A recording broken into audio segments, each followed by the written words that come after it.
Dirjen Penyelenggara Haji dan Umroh Hilman Latif menyoroti terkait dengan sisa kuota haji yang tidak terpakai. Ia menilai diperlukan kesepakatan terkait dengan sisa kuota, misalnya lewat revisi Undang-Undang Haji agar tidak digunakan, demi mencegah adanya lompatan dalam antrian haji di tahun mendatang. Kalau ada sisa kuota haji harus kita putuskan dan sepakati.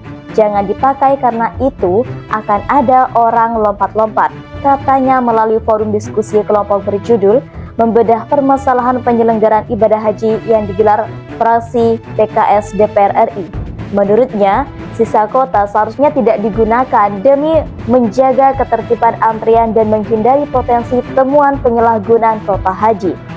Kita belajar betul ya, begitu mudah dari tahun yang lalu bahwa orang yang melunasi belakangan tidak bisa dengan begitu mudah bergabung dengan orang yang melunasinya di depan. Misal, suami melunasi belakangan, ya tidak bisa serta-merta bergabung dengan istrinya yang di depan, kata Hilman. Dan juga, jika kuota ini memang disepakati untuk diisi, Hilman menjelaskan bahwa sebaiknya jemaah pengganti atau yang mengisi kuota yang kosong tidak boleh mendapatkan besaran nilai manfaat dana haji yang sama dengan jemaah yang sesuai antrian. Menurut peraturan dan penuturannya, persoalan terkait dengan sisa kuota ini akan dibahas secara mendetail bersama Komisi 8 DPR RI. Dalam kesempatan yang sama, Hilman juga menjelaskan bahwa Kementerian Agama Kemenak RI menyatakan kesiapannya membantu Badan Penyelenggara atau BP Haji dalam penyelenggaraan haji 2025 mendatang. Dengan cara menyiapkan data yang lebih baik, ini Kemenak RI bersama BP Haji sedang menyiapkan untuk 1447 Hijriah. Mudah-mudahan kita siapkan data yang baik, ungkapnya. Menurutnya, data yang baik memiliki peran yang penting dalam pelunasan serta pengelolaan antrian jemaah haji.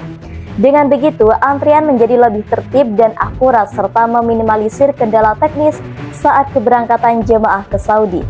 Sedangkan di sisi lain, Badan Penyelenggara Haji atau BP Haji menegaskan masyarakat ini tak perlu khawatir soal wacana pengurangan kuota haji. Justru, BP Haji optimis akan ada penambahan kuota jemaah untuk musim haji 2026.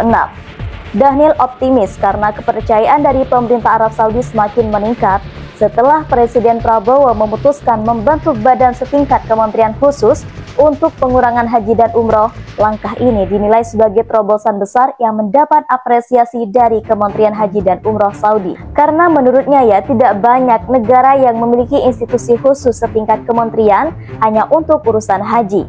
Kebanyakan masih berada di bawah Kementerian Agama atau departemen lain. Nah, hal ini ya membuat posisi Indonesia ini dinilai lebih siap dalam menjalin kerjasama teknis dan strategis dengan Saudi. Dhanil juga menyebut ke depan kerjasama antara BP Haji dan Kementerian Haji Saudi akan dilakukan lebih erat sejak awal, termasuk dalam proses perencanaan dan pelaksanaan. Model asistensi langsung ini diyakini akan memperkecil ya potensi masalah yang terjadi seperti pada musim haji tahun ini. Sedangkan di sisi lain, dia mencontohkan di Sulawesi Selatan masa tunggu bagi masyarakat untuk menunaikan ibadah haji mencapai 48 tahun.